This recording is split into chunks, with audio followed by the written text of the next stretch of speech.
Dear students, आज का ये वीडियो उन सभी बच्चों के लिए है जो न्यूटन्स लॉस ऑफ मोशन पढ़ते हैं।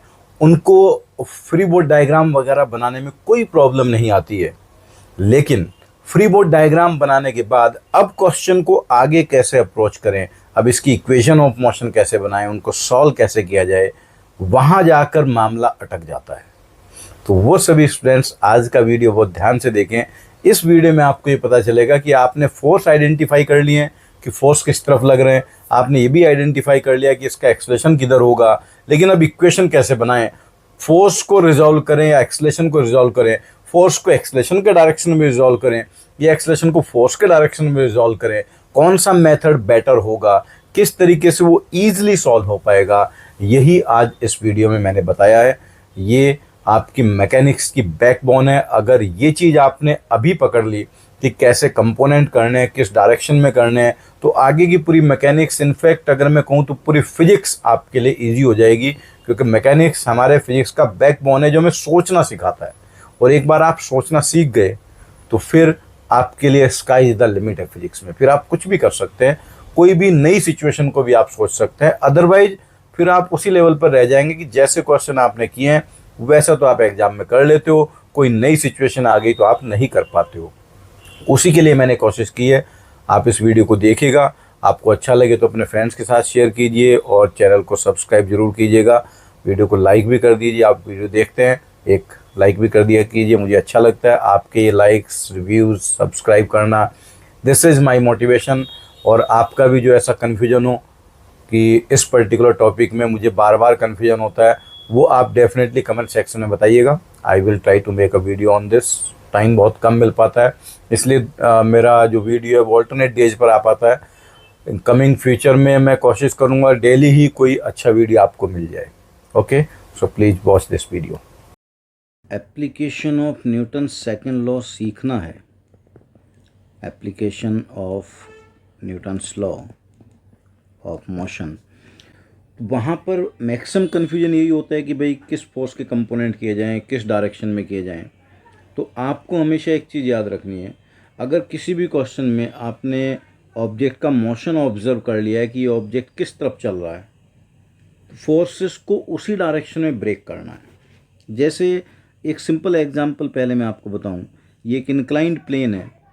इस इंक्लाइंड प्लेन पर अगर एक m मास का ऑब्जेक्ट रखा हुआ है तो मोस्ट ऑफ द टाइम आप क्या करते हैं, mg फोर्स वर्टिकली डाउनवर्ड लग रहा है, नॉर्मल रिएक्शन सरफेस के परपेंडिकुलर है, तो आप क्या करते हैं कि mg के कंपोनेंट कर लेते हैं। इस तरफ होगा mg साइन थीटा, इसके परपेंडिकुलर होगा mg कॉस थीटा। और आपको ये पता है कि ये डाउन द प्लेन मूव करेगा, तो डाउन द प्लेन इस पर फोर्स लग रहा है mg साइन थीटा। अगर इसको आप मास से डिवाइड कर देंगे तो इसका एक्सेलेरेशन डाउन द प्लेन आ जाएगा g साइन थीटा। और इस डायरेक्शन में परपेंडिकुलर टू प्लेन दोनों फोर्स आपस में बैलेंस होंगे, तो नॉर्मल रिएक्शन की वैल्यू बन जाएगी mg कॉस थीटा। सो देखिए, बड़ा सिंपली सॉल्व हो गया। आपने पहले ऑब्जर्व कर लिया कि ऑब्जेक्ट जो है डाउन द प्लेन मूव करेगा, उस डायरेक्शन में कंपोनेंट कर लिए। अब इसी क्वेश्चन को अगर एक दूसरे तरीके से सोचा जाए, लाइक आपको नहीं पता कि ये object down the plane move करेगा, आपको जिसके कंपोनेंट करना आसान लगा आपने उसका कंपोनेंट कर दिया। ये ब्लॉक है, इस ब्लॉक का मास mg है, नॉर्मल रिएक्शन इस तरफ हो गया। तो अब आप क्योंकि जानते हैं नॉर्मली आप एक्स एक्सिस वाई एक्सिस में ब्रेक करते हैं फोर्सेस को, तो mg फोर्स जो है वो तो ऑलरेडी वाई एक्सिस में लगा हुआ है नीचे की तरफ। और यहाँ अब अगर आप हॉरिजॉन्टल लाइन बनाओ तो इंक्लाइन प्लेन का एंगल थीटा था, ये भी एंगल थीटा होगा, ये 90 माइनस थीटा हो जाएगा और ऊपर वाला एंगल फिर से थीटा हो जाएगा। अगर बाई मिस्टेक आपने नॉर्मल का कंपोनेंट किया तो ये आएगा n कॉस थीटा और इस तरफ आएगा n साइन थीटा। अब अगर आप इक्वेशन लिखना चाहते हैं तो आप ये नहीं कह सकते n cos theta equals to mg, because आप ऑलरेडी जानते हैं कि ये ब्लॉक डाउन द प्लेन चलेगा विद एक्सलेशन a। तो अब आपको एक्सलेशन के कंपोनेंट करने पड़ेंगे। सो कॉन्सेप्ट ये है कि या तो आप फोर्स के कंपोनेंट एक्सलेशन के डायरेक्शन में करो, या फिर एक्सलेशन का कंपोनेंट करो फोर्स के डायरेक्शन में। तो देखो, ये एंगल जब हमारे पास थीटा आया था तो एक्सलेशन का इधर कंपोनेंट बन गया a कॉस थीटा और नीचे की तरफ कंपोनेंट होगा a साइन थीटा। अब जब आप वर्टिकल डायरेक्शन में इक्वेशन लिखेंगे तो वर्टिकल डायरेक्शन में इक्वेशन बनेगी mg नीचे की तरफ है माइनस n cos थीटा बराबर ma sin थीटा।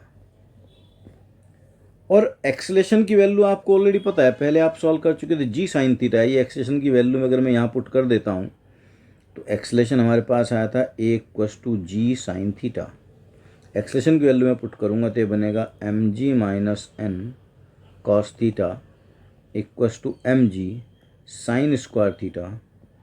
अब इसको मैं लिख सकता हूँ mg sin स्क्वायर थीटा को मैं लेफ्ट हैंड साइड में लाया 1 minus sign square theta = n cos theta.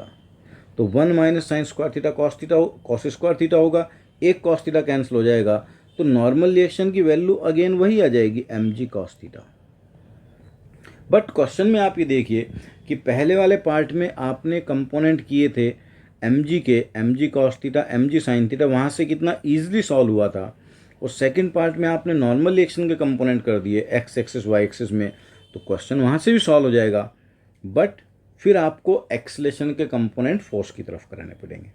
तो जब भी आप डायनेमिक्स सॉल्व करते हैं, particle dynamics, Newton second law, तो या तो आप पहले पता कर लीजिए एक्सेलेरेशन किस तरफ है, उसी डायरेक्शन को आप x एक्सिस मानो, उसके परपेंडिकुलर को y एक्सिस मानो, और कंपोनेंट x एक्सिस में और y एक्सिस में करो। लेकिन अगर आपने हॉरिजॉन्टल वर्टिकल कंपोनेंट कर लिए हैं और फिर एक्सेलेरेशन कहीं बीच में है, तो आपको एक्सेलेरेशन के भी कंपोनेंट करने पड़ेंगे। अब देखिए इस पर एक और अच्छा एग्जांपल समझने की कोशिश करिए। जैसे ये एक वेज है और इस वेज पर एक ब्लॉक रखा हुआ है, वेज का एंगल है थीटा, ब्लॉक का मास है m कैपिटल M वेज का, और ब्लॉक का मास है स्मॉल m। अब ये जो ब्लॉक का अगर आप फ्री बॉडी डायग्राम बनाएं, तो ब्लॉक का फ्री बॉडी डायग्राम जब आप अलग से बनाओगे, यहाँ पर ब्लॉक इंक्लाइन प्लेन पर रखा है, इस पर mg नीचे लगेगा और नॉर्मल रिएक्शन इधर लगेगा, यही दो फोर्स हैं, कांटेक्ट में है तो नॉर्मल रिएक्शन लग रहा है, और मास है तो mg लग रहा है। अगर आप वेज का फ्री बॉडी डायग्राम बनाओगे, वेज पर अपना अर्थ नीचे की तरफ खींचेगी कैपिटल mg फोर्स से, ग्राउंड एक नॉर्मल रिएक्शन लगाएगा यहाँ से n0, और क्योंकि वेज ने ब्लॉक पर ऊपर फोर्स लगाया था तो ब्लॉक वेज पर नीचे की तरफ फोर्स लगाएगा n। अब ये जो n है इसका एक कंपोनेंट पीछे भी आएगा जो वेज को लेफ्ट की तरफ धक्का देगा। तो जब ये ब्लॉक स्लाइड करते हुए नीचे चलेगा तो वेज भी मूव करेगा। और अगर आपको दोनों का एक्सेलेरेशन कैलकुलेट करना है, सो अब आप क्या करेंगे, जब वेज का फ्री बॉडी डायग्राम बनाएंगे, अगर मैं वेज को अलग से फिर से ड्रॉ करता हूँ, तो वेज पर मुझे मिले तीन फोर्सेस, एक कैपिटल mg नीचे है, एक ग्राउंड से नॉर्मल रिएक्शन आया n0, और एक नॉर्मल रिएक्शन इसने लगाया n ब्लॉक ने वेज पर। यहाँ अगर मैं एंगल ये हॉरिजॉन्टल लाइन बना देता हूँ, ऊपर वाला एंगल थीटा था, ये 90 माइनस थीटा होगा, नीचे फिर से थीटा हो जाएगा, तो डाउनवर्ड कंपोनेंट आ गया n cos थीटा, और पीछे की तरफ कंपोनेंट आ गया n sin थीटा। तो इस वेज के लिए मैं एक्सेलेरेशन लिख सकता हूँ n sin theta = mass into acceleration of ways. This is equation number 1, capital M into acceleration of ways. और जो बाकी वर्टिकल फोर्स हैं उनको ग्राउंड का नॉर्मल रिएक्शन बैलेंस कर लेगा। तो ग्राउंड के नॉर्मल रिएक्शन को मैं लिख सकता हूँ n0 = capital mg plus small n cos theta. अगर मुझे n की वैल्यू मिल जाए तो ग्राउंड का नॉर्मल रिएक्शन भी मिल जाएगा और मुझे वेज का एक्सेलेरेशन भी मिल जाएगा। लेकिन अभी मेरे पास अननोन 3 बन गए, n n0 और एक्सेलेरेशन ऑफ वेज, और इक्वेशन 2 ही है। तो अब मैं ब्लॉक की इक्वेशन लिखूंगा। ब्लॉक को अगर आप देखें तो जब ये ब्लॉक यहाँ पर रखा हुआ है, अगर ब्लॉक नीचे की तरफ a एक्सेलेरेशन से आ रहा है तो ये एक्सेलेरेशन इसका एक्चुअल नहीं है, ये वेज के रेस्पेक्ट में है। तो इसमें वेज का एक्सेलेरेशन पीछे की तरफ AW है, ये भी आपको जोड़ देना पड़ेगा। फिर इसके बाद आप क्या करो, या और फोर्स 2 लग रहे हैं, इस पर mg नीचे लग रहा है, नॉर्मल रिएक्शन इधर लग रहा है। तो ये देखो एक्सेलेरेशन के 2 एरो आपको डायग्राम में दिख रहे हैं, फोर्स के 2 एरो डायग्राम में दिख रहे हैं। यहाँ आपको खुद से डिसाइड करना है कि भाई हम किसके कंपोनेंट करें। या तो हम सभी एक्सेलेरेशन को फोर्सेस के डायरेक्शन में लाएंगे या फोर्सेस को एक्सेलेरेशन के डायरेक्शन में। तो अब आप ऐसा कर लो कि डाउन द प्लेन, या तो डाउन द प्लेन को एक्स एक्सिस मान लो, परपेंडिकुलर टू प्लेन को वाई एक्सिस, या फिर आपको क्या करना होगा, आप हॉरिजॉन्टल को एक्स एक्सिस मानो, वर्टिकल को वाई एक्सिस। तो अगर मैं ऐसे कर देता हूँ कि एम जी का इधर कंपोनेंट है एम जी साइन थीटा, वो आपको ऑलरेडी पता है ये होता है, और इसका इधर कंपोनेंट आ गया एम जी कॉस थीटा। तो अब मुझे क्या करना पड़ेगा, एक्सलेशन को भी इसी डायरेक्शन में ब्रेक करना पड़ेगा। ये एक्सलेशन ऑलरेडी इसी डायरेक्शन में है। एक्सलेशन ऑफ वेज का ऊपर कंपोनेंट आएगा ए डब्ल्यू कॉस थीटा और इधर कंपोनेंट आएगा ए डब्ल्यू साइन थीटा। तो एक इक्वेशन मेरी बनेगी perpendicular to plane small M G cos theta minus normal reaction equals to small M into A W sine theta. This equation, एक इक्वेशन। और एक अलोंग द प्लेन इक्वेशन बनेगी, नीचे की तरफ फोर्स लग रहा है एम जी साइन थीटा, तो यहाँ बनेगा m g sine theta equals to m g sine theta equals to m into a minus a डब्ल्यू कॉस थीटा। ये 4 इक्वेशन बन गई। एक इक्वेशन ऊपर हमने वेज की बनाई थी, ये वाली equation n sine theta equals to m into ए डब्ल्यू। तो अब ये वैल्यू अगर मैं यहाँ पुट कर देता हूँ, एन साइन थीटा मेरे पास आया था mass of wedge into A W. N की वैल्यू इस इक्वेशन में रख दूँ तो ये बन जाएगा small M G cos theta minus capital M A W by sine theta equals to small M A W sine theta.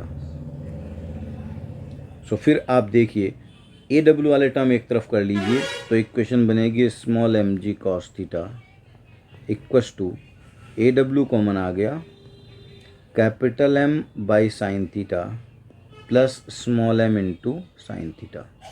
यहाँ साइन थीटा एलसीएम लोगे तो एक्सीलरेशन ऑफ वेज आपको मिल जाएगा small M G cos theta sine theta upon capital M plus small M sine square theta.